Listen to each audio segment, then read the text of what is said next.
घड़ी, जिंदगी की घड़ी दो घड़ी, किताब पढ़ ले, किताब पढ़ ले, घड़ी दो घड़ी। ओ, जिंदगी की घड़ी दो घड़ी, किताब पढ़ ले, किताब पढ़ ले, घड़ी दो घड़ी। आइए, तो आप लोगों को पुनः ये भारत संसाधन और उपयोगिता का एक और वीडियो बचा हुआ था, तो ये लास्ट माना जाएगा। थोड़ा सा ही बचा हुआ है, जिसमें कुछ ऑब्जेक्टिव ही होंगे, कुछ ही होंगे, बट एग्जाम के एंगल से बहुत महत्वपूर्ण होंगे, और कुछ सब्जेक्टिव क्वेश्चन होंगे, उनको पढ़ाया जाएगा। उनसे पहले आप लोगों को बताना चाहेंगे कि पिछले कुछ दिनों 2-3 दिन से हम वीडियो नहीं आपको दे पाए, इसके लिए हमें खुद खेद है, परंतु हम आपको यही बता दें कि मेरे ही रिलेशन में एक बड़ी माँ थी, उन्हीं का कुछ दिन पहले स्वर्गवास हो जाने के कारण हम वीडियो नहीं बना रहे थे, और उसके बाद आज हम वीडियो लेकर के आए हैं, जिसमें हम ईश्वर से ही कामना करेंगे कि उनकी आत्मा को शांति मिले, क्योंकि पिछले 2-3 दिन से वीडियो नहीं मिलने का कारण था कि नखवाल में हम लोग फंसे हुए थे। आइए, इतना बात बताने के साथ हम आपके पढ़ाई को स्टार्ट करते हैं। अब हम चाहते हैं कि कुछ बातों को याद दिलाने का। आपको पहले, इससे पहले वाले वीडियो में बताया गया था उत्पत्ति के आधार पर संसाधन के कितने प्रकार होते हैं, और स्वामित्व के आधार पर संसाधन के कितने प्रकार होते हैं। आज आप समझिए, कुछ क्वेश्चन भी आपको देते हैं, जो आपको बताना है कि संसाधन क्या है, इसके कितने प्रकार हैं। आपको इससे पहले वाले वीडियो में इसका आंसर बताया गया है, आपको बनाना है। दूसरा, आपको बता रहे हैं कि उपयोगिता और उत्पत्ति के आधार पर संसाधन के कितने प्रकार होते हैं, इसको भी हम पढ़ा चुके थे। और स्वामित्व यानी निजी कहा जाए, स्वामित्व के आधार पर संसाधन को 4 भागों में बांटा गया था, इसको भी पढ़ा चुके हैं। थोड़ा सा याद दिला दें, वह संसाधन था व्यक्तिगत या निजी संसाधन, और नंबर 2 यानी दूसरा था सार्वजनिक या सामुदायिक संसाधन, तीसरा था राष्ट्रीय संसाधन, चौथा था अंतरराष्ट्रीय संसाधन। तो आज हम चलते हैं विकास के आधार पर। किसके आधार पर? विकास के आधार पर संसाधन को कितने भागों में बांटा गया है, तो विकास के आधार पर आपको बता दें संसाधन को 4 भागों में बांटा गया है। कितने भागों में बांटा गया है? 4 भागों में। तो आइए जानते हैं पहला क्या है।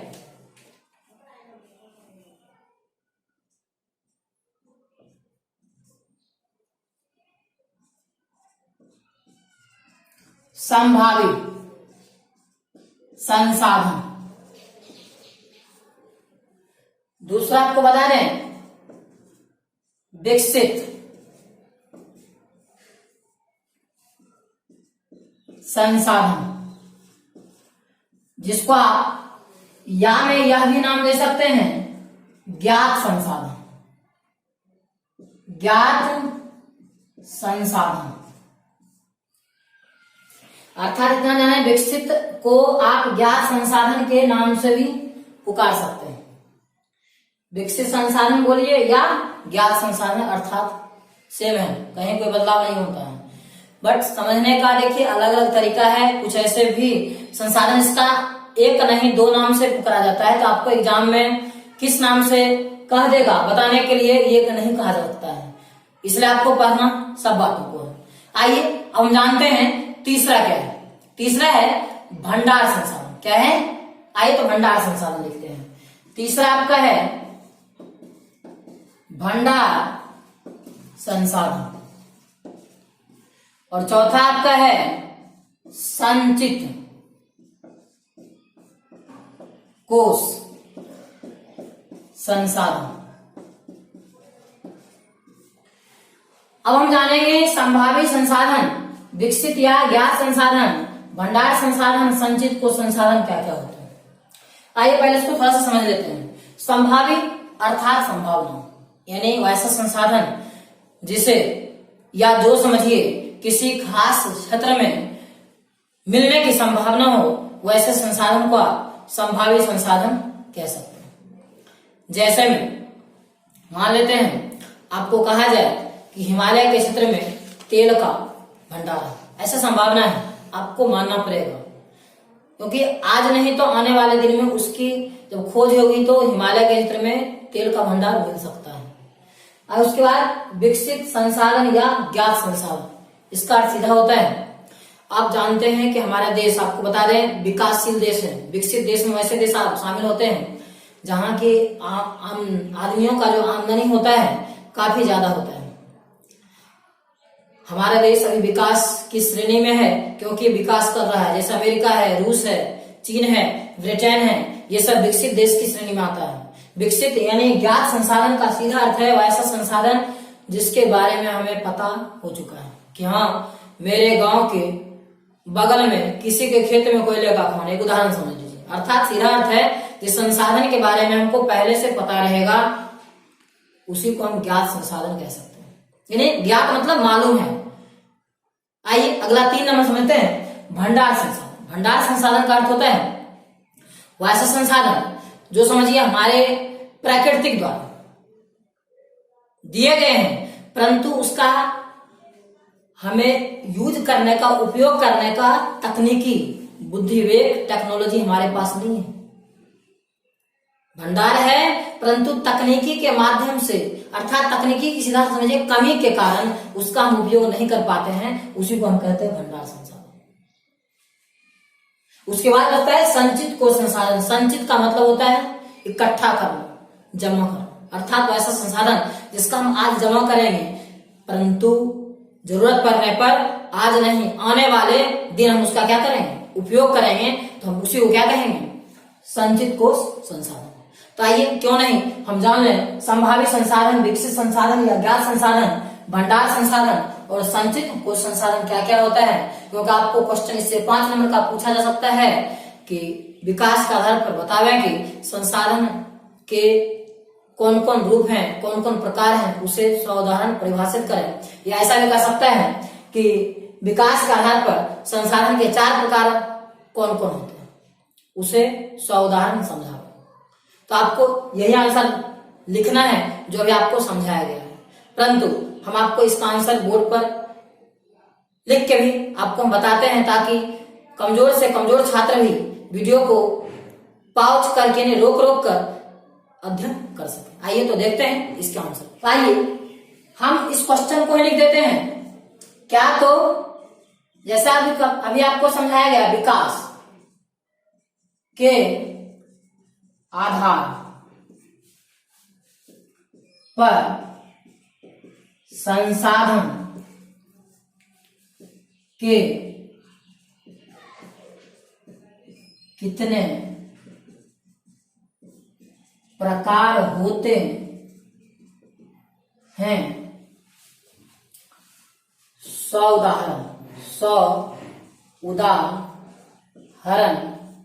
बताओ। 100 उदाहरण बताओ। यहाँ आप क्वेश्चन मार्क्स दे दें, क्वेश्चन पूछा जा रहा है। आइए तो आपको सीधा उत्तर की ओर लेकर चलते हैं, आंसर की ओर। आपको हम बता दें सीधा, विकास के आधार पर संसाधन के 4, क्या बोलिएगा, 4 प्रकार होते हैं, जिसको आप यहाँ ऐसा लिख सकते हैं कि विकास के आधार पर संसाधन के 4 प्रकार होते हैं,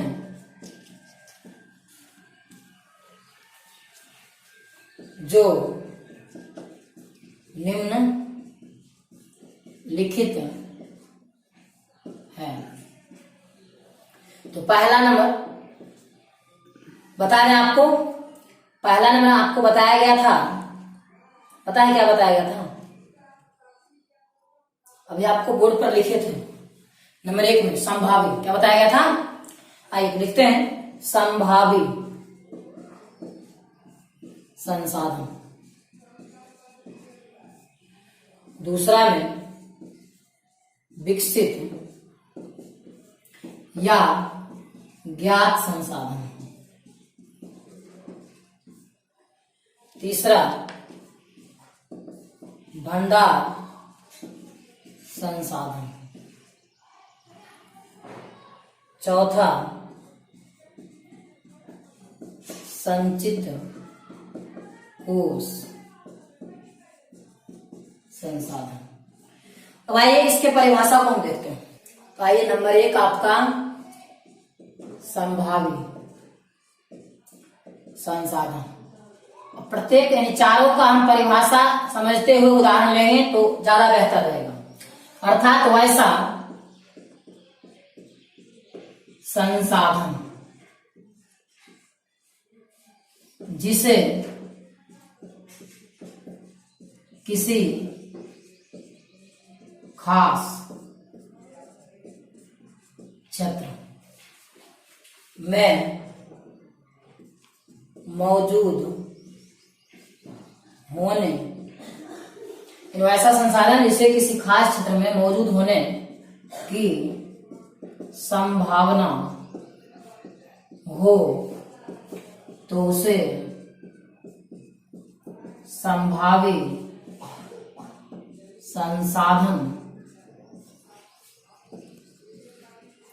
कहते हैं। जैसे माइए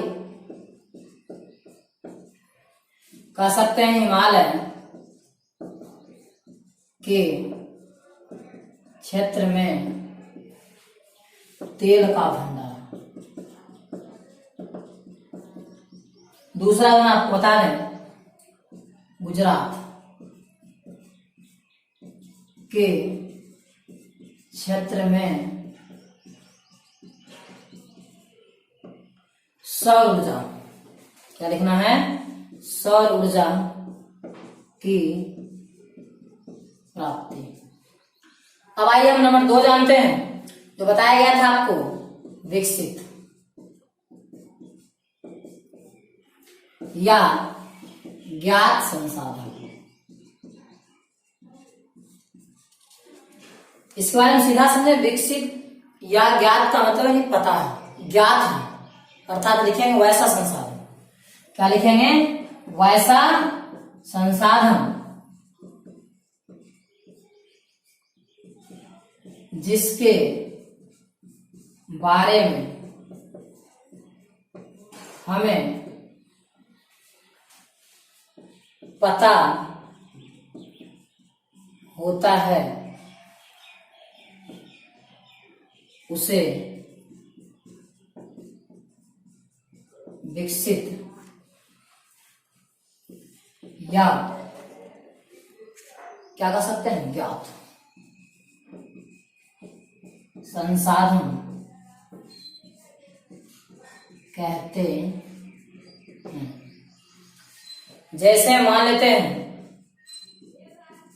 एक चीज समझ लें, आपको बता रहे हैं कि पूरे भारत देश में सबसे ज्यादा कोयले का भंडार झारखंड राज्य में है, जो बिहार से अलग हुआ है, वह भी 15 नवंबर 2000 ईस्वी को। अब हुआ है 15 नवंबर 2000 ईस्वी को। अर्थात आज बिहार से झारखंड जो है 20 साल पहले, समझिए लगभग 20 साल हो ही गया है, बढ़ चुका था। उसी झारखंड में आज कोयले की पर्याप्त सबसे ज्यादा भंडार है, जिसके कुछ जगह है, क्योंकि पूरे झारखंड में तो कोयला मिलेगा नहीं, उसका एक निश्चित जगह। आइए जानते हैं कहाँ हमें पता है, तो झरिया में कोयला समझिए, यानी झारखंड में झरिया एक नामक जगह है, वहां कोयला का भंडार है। अर्थात लिखेंगे हम झरिया में कोयला कौन। और आपको बता दें, मुंबई में तेल का भंडार या कुआं भी कह सकते हैं। आइए हम इसके और इसके बारे में थोड़ा सा डिटेल्स बता दें।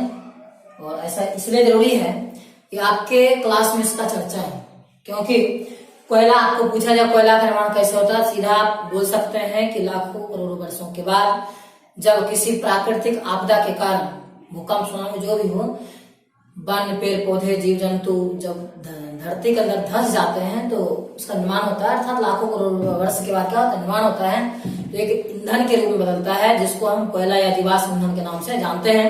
और आपको पता है मुंबई में तेल का भंडार,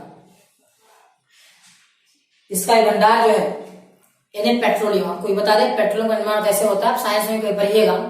जैसे कि सागर महासागर होते हैं, उसमें बहुत सारे पेड़ पौधे जीव जंतु बहते हुए चले जाते हैं, किसी न किसी एक जगह पर अनिश्चित होते हैं। वही धीरे धीरे क्या होता है, एक पहाड़ का निर्माण करता है। क्योंकि आपको बता दें पेट्रोलियम का सीधा अर्थ होता है चट्टान का तेल। वो पहाड़ या चट्टान का जब निर्माण होता है तो उसी के माध्यम से वह पेट्रोलियम की प्राप्ति होती है। इसलिए आप यहाँ तेल का भंडार का अर्थ ये भी कह सकते हैं कि पेट्रोलियम का अर्थ आप ये भी कह सकते हैं, तेल का अर्थ सीधा पेट्रोलियम का अर्थ जो कि क्या है, चट्टान का तेल है। और आपको बता दें कोयला को काला हीरा भी कहा जाता है। आपको पूछा जो ऑब्जेक्टिव में काला हीरा किसे कहते हैं, आपके पास ऑप्शन 4 है, कोयला है, हीरा है, सोना है, चांदी है। तो आपको हम कोयला ही मारना है, ये नहीं सोचिएगा हीरा का नाम बोल रहा है हीरा मारना, ऐसा नहीं करना है। आइए हम जानते हैं 2 के नंबर के बाद तीसरा जो है वो भंडार संसाधन। आइए तो हम जानते हैं नंबर 3 भंडार संसाधन, अर्थात वैसा संसाधन जो प्रकृति में पर्याप्त मात्रा में है, लेकिन तकनीकी बुद्धि विवेक के कारण उसका उपयोग कम करते हैं।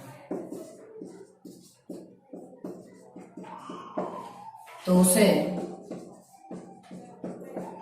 कौन सा संसाधन कहेंगे, क्या है आपका भंडार संसाधन। तो उसे भंडार संसाधन कहते हैं।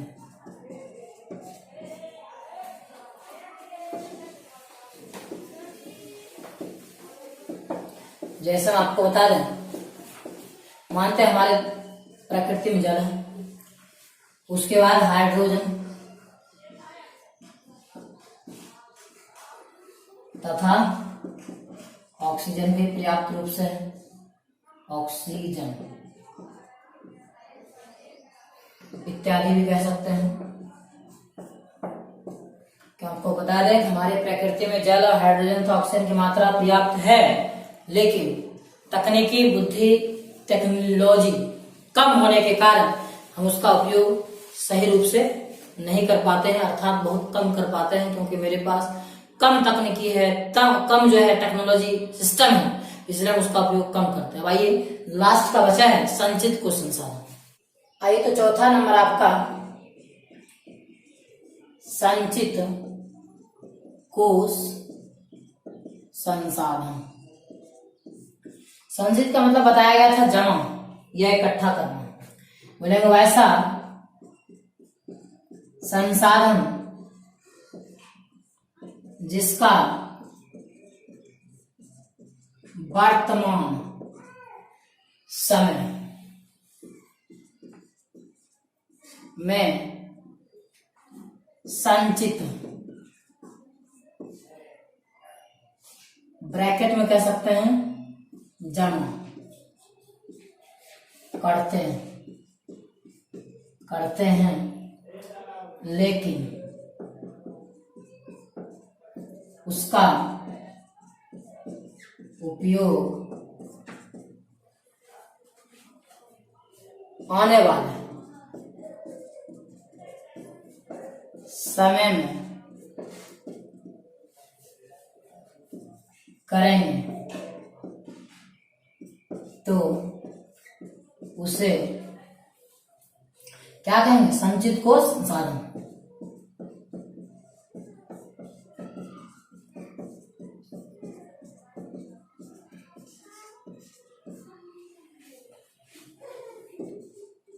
कहते हैं। जैसे देख लेते हैं, बताया है कि जैसे मान लीजिए जल के द्वारा क्या विद्युत की प्राप्ति होती है? जी हाँ, होती है। जल के द्वारा विद्युत की प्राप्ति। हम जानेंगे जो संसाधन नियोजन और संरक्षण, इसको जानते हुए तभी वीडियो कुछ ऑब्जेक्टिव्स होंगे हम बताएंगे, उसके बाद वीडियो खत्म हो जाएगा। आइए, तो एक संसाधन, अब जो है हम नियोजन, संसाधन नियोजन क्या है उसका चर्चा करें। उससे पहले हम चाहते हैं, एक आपको बताया गया था कि भंडार संसाधन में कि हाँ मतलब संसाधन ज्यादा है प्रकृति में, बट तकनीकी बुद्धि विवेक टेक्नोलॉजी कम होने के कारण हम उसका उपयोग बहुत कम कर पाते हैं। यहाँ प्रश्न उठता है कि संसाधन के संरक्षण में तकनीकी की क्या भूमिका है या तकनीक की क्या भूमिका है, तो आप क्या जवाब दीजिएगा? आइए क्यों नहीं, उस क्वेश्चन को हम समझ लें। संसाधन में तकनीकी की क्या भूमिका है? संसाधन में तकनीकी की क्या भूमिका है? आइए, तो आपको पता है ऑब्जेक्टिव्स में भी बताएंगे गए होंगे कि कौन सा ऐसा देश है जिसके पास कम संसाधन होते हुए भी विकसित देश की श्रेणी में है। वह देश था जापान। तो आइए यहाँ हम सोचेंगे कि एक जापान जो हमारे देश से बहुत छोटा है, जनसंख्या बहुत कम है, उसके पास संसाधन कम है परंतु टेक्नोलॉजी ज्यादा है। क्योंकि आप सुने होंगे बहुत सारे जापानीज मशीन होते हैं, सामान होते हैं जो हमारे देश में भी बिकते हैं। आखिर टेक्नोलॉजी उनके पास ज्यादा है तब तो, इसलिए हम आपका कर्तव्य बनता है कि ध्यान से पढ़ते हुए हम अपने देश के तकनीकी को बढ़ावें, क्योंकि जिस दिन स्टूडेंट जग जाएगा देश में तकनीकी निश्चित रूप से बढ़ेगा। तो क्यों नहीं हम जाने इसके उत्तर को, जो कि जापान नामक, समझिए इस तकनीकी को समझने के लिए देश का हम उदाहरण लिए, बात इतना ही है। क्योंकि जापान नामक देश के पास कम संसाधन है, लेकिन तकनीकी बुद्धि विवेक होने के कारण वह विभिन्न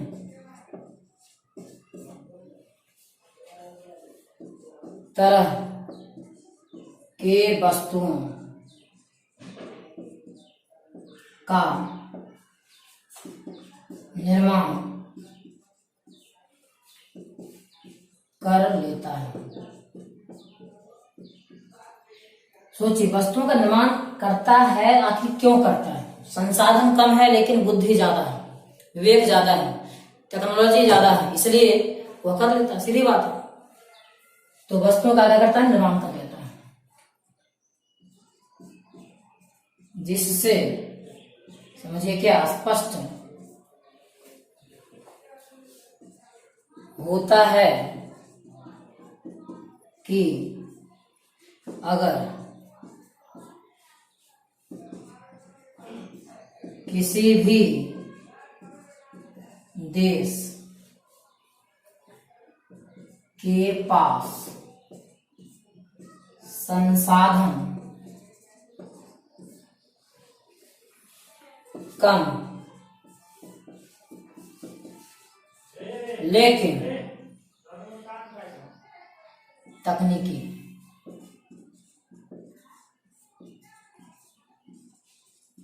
ज्यादा हो तो उसे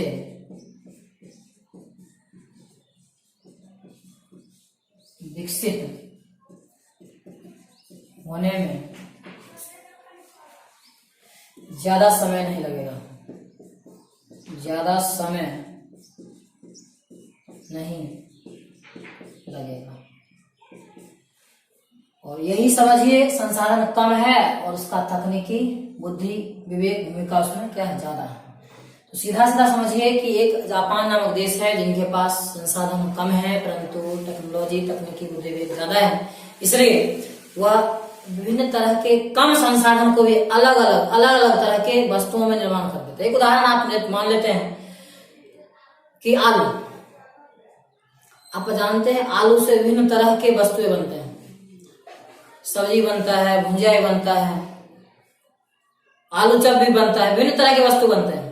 आखिर जब तक टेक्नोलॉजी बुद्धि विवेक उस किचन महिलाएं को ना हो तो क्या संभव है कि आलू से विभिन्न तरह के वस्तुओं का निर्माण किया सकता है? नहीं है। ठीक उसी प्रकार समझिए जो जापान नामक देश है उसके पास संसाधन कम है परंतु जानता है कि आखिर प्लास्टिक है तो प्लास्टिक को हम किस तरह के अलग अलग तरह के वस्तु में बदल सकते हैं, तो बदलता है। उसके बाद वह उससे क्या करता, आर्थिक उससे उस देश का क्या होता, स्ट्रांग होते जा रहा, इसलिए विकसित श्रेणी में आ गया। और हम जानते हैं कि संसाधन नियोजन का मतलब क्या होता है, विवेकपूर्ण ढंग से उसको बचाना संसाधन को। आए तो हम बताए थे तुरंत कि संसाधन नियोजन, जानते हैं संसाधन नियोजन क्या है, उसकी क्या क्या प्रक्रियाएं हैं, आखिर नियोजित हम किस स्तर पर कर सकते हैं।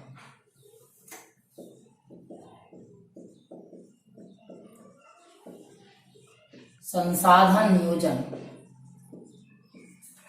क्या है, इसकी क्या क्या प्रक्रिया है। जो नियोजन का मतलब होता है विवेकपूर्ण ढंग से हम किसका यूज करेंगे, संसाधन का, उसे क्या कहेंगे, संसाधन नियोजन। सीधी सीधी बात है, आइए तो जानते हैं।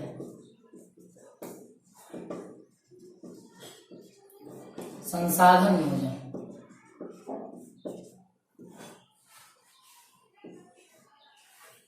यानी वैसा विधि या तकनीक जिसके द्वारा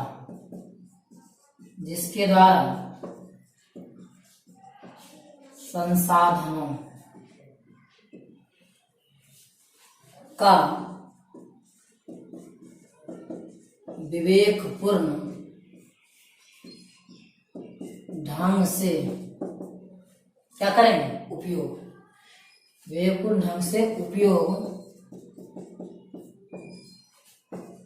करेंगे तो उसे क्या कहेंगे, संसाधन नियोजन कहते हैं। अब आइए एक इसमें और भी है, इसकी क्या क्या प्रक्रिया है, तो आइए हम लिख सकते हैं चयन करके इसकी मतलब संसाधन नियोजन की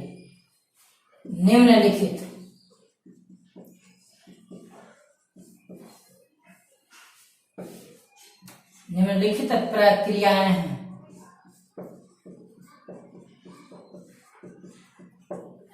आइए हम जानते हैं कौन कौन सा। नंबर 1 समझिए देश के स्तर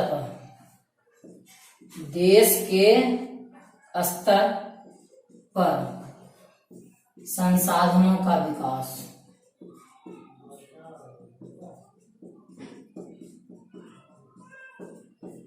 जानते हैं जब तक देश के स्तर पर संसाधनों का विकास नहीं होगा तब तक ना तो उसको राष्ट्रीय स्तर पर, ना ही सामुदायिक स्तर पर, ना ही व्यक्तिगत या निजी स्तर पर उसका एक सही विवेकपूर्ण ढंग से उपयोग किया जा सकता है।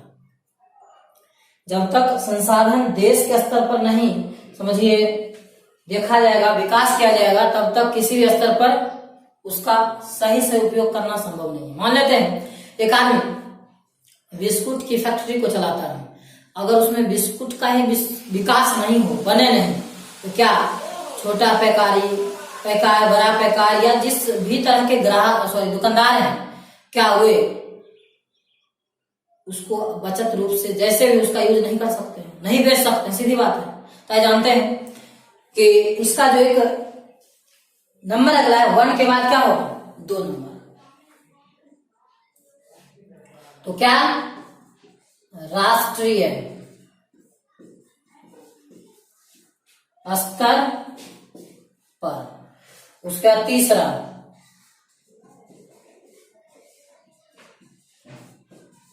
सामुदायिक स्तर पर, उसके लास्ट का पॉइंट चाहे तो आप क्या लिख सकते हैं, समुदाय के बाद क्या चलाइए, व्यक्तिगत या निजी, व्यक्तिगत स्तर पर। यानी जब देश के संसाधन समझिए विकास होंगे तभी हम राष्ट्रीय, सामुदायिक और व्यक्तिगत स्तर पर हम उसका नियोजन अर्थात विवेकपूर्ण ढंग से हम यूज या उपयोग कर सकते हैं। उसका हम जानेंगे। लास्ट का है संसाधन का संरक्षण। आखिर हम कैसे करेंगे? यदि मान लीजिए हम संसाधन का संरक्षण ना करें तो आपको पता है कि कोयला, पेट्रोलियम एक ऐसे अनवीकरणीय संसाधन है जो एक ना एक दिन उपयोग करते करते खत्म निश्चित रूप से हो जाएगा। तो आखिर उसका भी संरक्षण जरूरी है, नहीं तो जो संसाधन समझिए 100 वर्ष चलेगा, पता चलेगा वह 50 वर्ष में खत्म हो गया, तो फिर आज जो हम सुखमय जीवन जी रहे हैं फिर दुविधा हो जाएगा। अर्थात कौन गाड़ी समझते हैं, साइकिल का सहारा लेना पड़ जाएगा। आए तो अभी तुरंत बताया गया था कि संसाधन का क्या संरक्षण। तुम जानते हैं संसाधन का संरक्षण क्या है और उसकी क्या उपयोगिता है, जो आपके एनसीईआरटी बुक में भी यह क्वेश्चंस दिए गए हैं। उसके बारे में जानना है, सीखना है, लिखना है, क्योंकि यह इंपॉर्टेंट क्वेश्चन है। संसाधन संरक्षण की उपयोगिता को बताओ, यह क्वेश्चन है। उसमें आपको एक और स्टेप समझा देते हैं। संसाधन संरक्षण यदि पूछ दिया क्या है तो हम वहां से सब कुछ लेकर के भी समझा रहे हैं। आइए क्वेश्चन को हम क्यों नहीं एनसीईआरटी से बेहतर बना ले। अर्थात संसाधन संरक्षण क्या है, इसकी उपयोगिता को बताओ। संरक्षण का मतलब देखिए सुरक्षा, अर्थात संसाधन का यूज करेंगे परंतु उसको सेफ ध्यान में रखते हुए।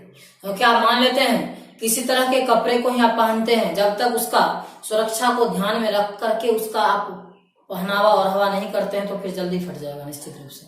इसलिए हम क्यों नहीं संसाधन का यूज करेंगे परंतु संरक्षण को ध्यान में रखते हुए। क्या जानते हैं संसाधन संरक्षण क्या होता है?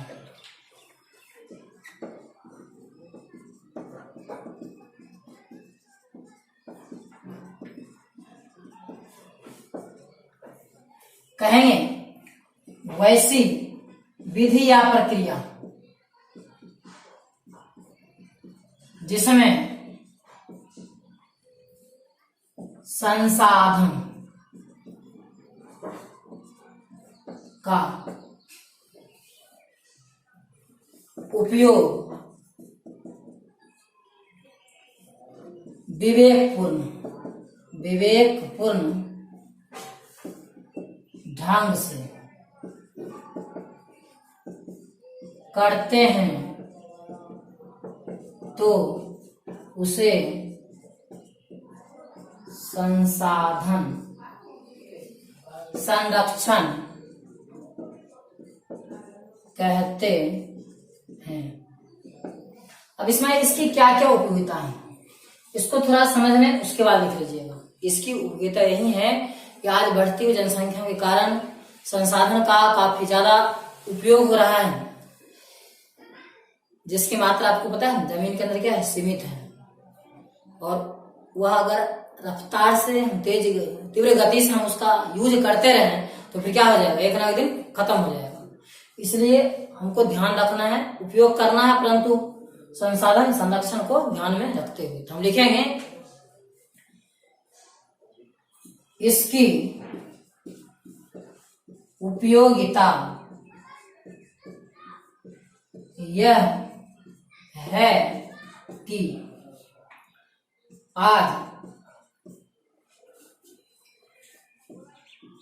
जनसंख्या के बढ़ते कदम के कारण इसका उपयोग काफी ज्यादा हो रहा है जो एक न एक दिन निश्चित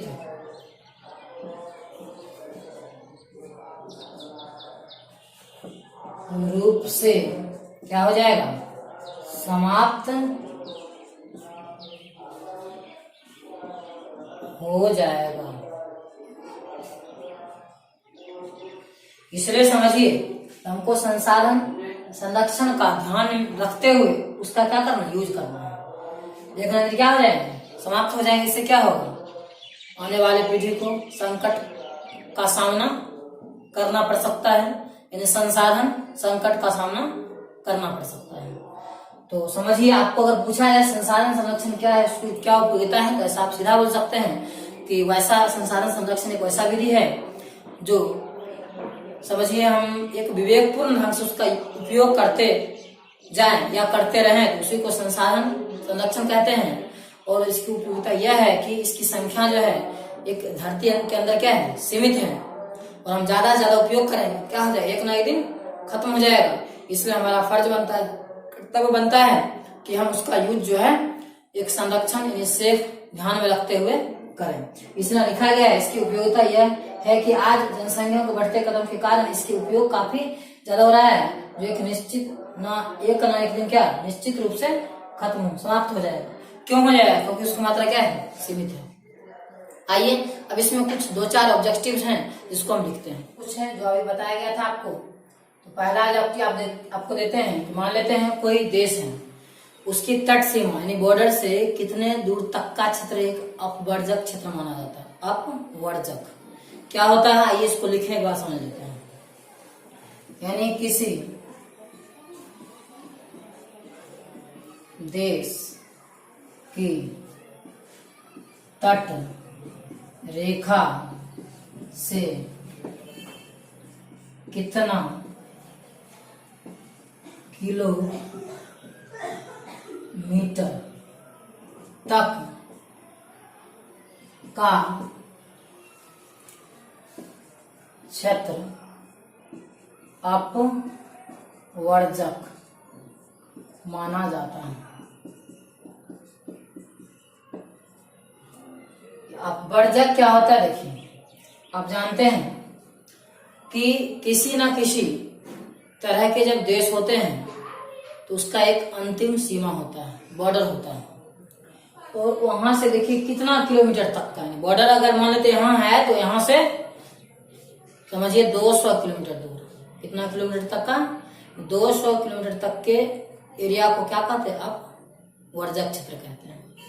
यहाँ आप उत्तर में लिख सकते हैं 200, क्योंकि देखिए आपको यहाँ किलोमीटर लिखा हुआ है। अगर प्रश्न में नहीं रहेगा तो 200 किलोमीटर ऑप्शन में देना है। आइए उसके बाद हम जानते हैं दूसरा, गुजरात के किस क्षेत्र में पवन ऊर्जा की संभावना है। तो जगह का नाम क्या है, भुज। क्या जगह का नाम। तीसरा, बिहार किस खनिज में धनी है। वह खनिज का नाम है चूना पत्थर, समझते हैं, सीमेंट बनता है, चूना पत्थर और पायराइट।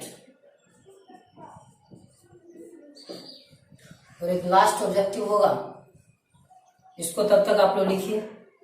आए तो 3 के बाद चौथा ऑब्जेक्टिव, विरासत, या आप कह सकते हैं सांस्कृतिक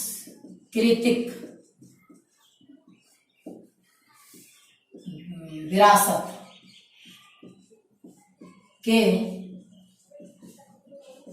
दृष्टिकोण से किस जगह या प्रदेश कह सकते हैं को धनी माना जाता है।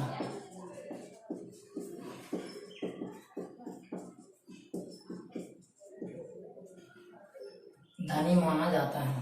तो उत्तर में होगा लद्दाख।